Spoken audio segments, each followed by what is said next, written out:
Imagine your Renault in the early 2000s. You've just nailed the Espace. People love it. So what do you do next? You kill it.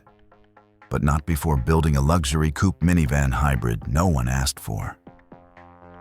That's the Renault Avantime, a car so ahead of its time.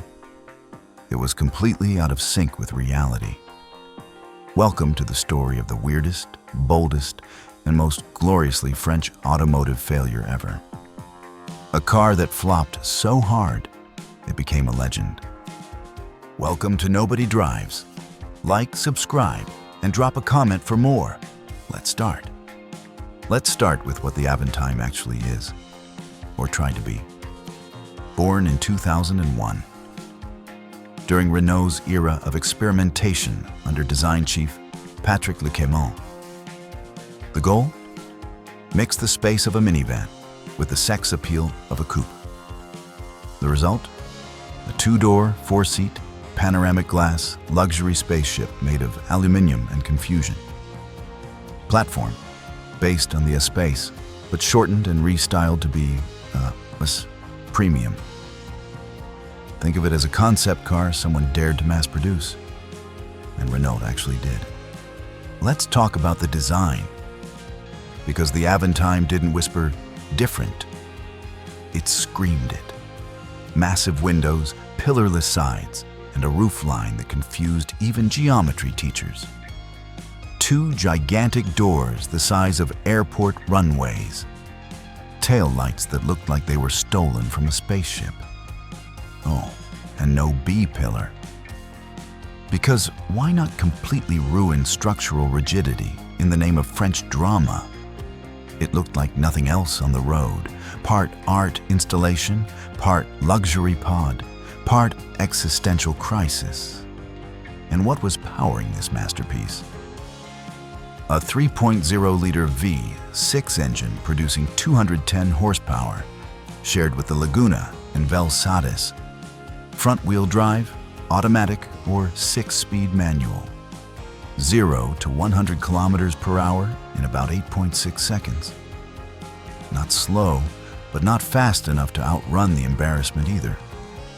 Weighing in at 1,700 kilograms, with most of it in the doors. Driving it felt like piloting a high-speed cathedral on wheels. Comfortable? Yes. Sharp? Absolutely not. Spoiler alert, it didn't sell at all. Launched in 2001, discontinued in 2003. Fewer than 9,000 units were ever made. People didn't get it. It was too big, too weird, too impractical. Even Renault didn't know how to market it. In a world asking for SUVs, Renault gave us a posh van-coupe that couldn't fit in a parking space. The public said no. But here's the twist. The Avantime was so unapologetically strange that it accidentally became cool.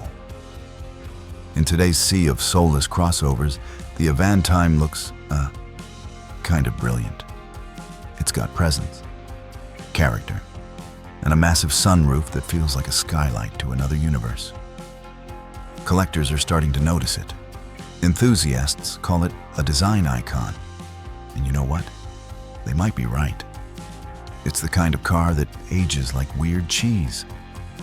At first, what is this? Then, actually, this is kind of genius. The Renault Avantime wasn't just a car. It was a bold idea in a beige world. It asked, why not, instead of why? It failed, gloriously, but it never compromised. And in a way, that's what makes it a nobody drives icon. If you see one in the wild, salute it. You're witnessing a unicorn. French, flawed, and fabulous. Smash that like if you love weird cars. Drop a comment if you'd actually buy one. And subscribe to Nobody Drives, where the misfits finally get their moment.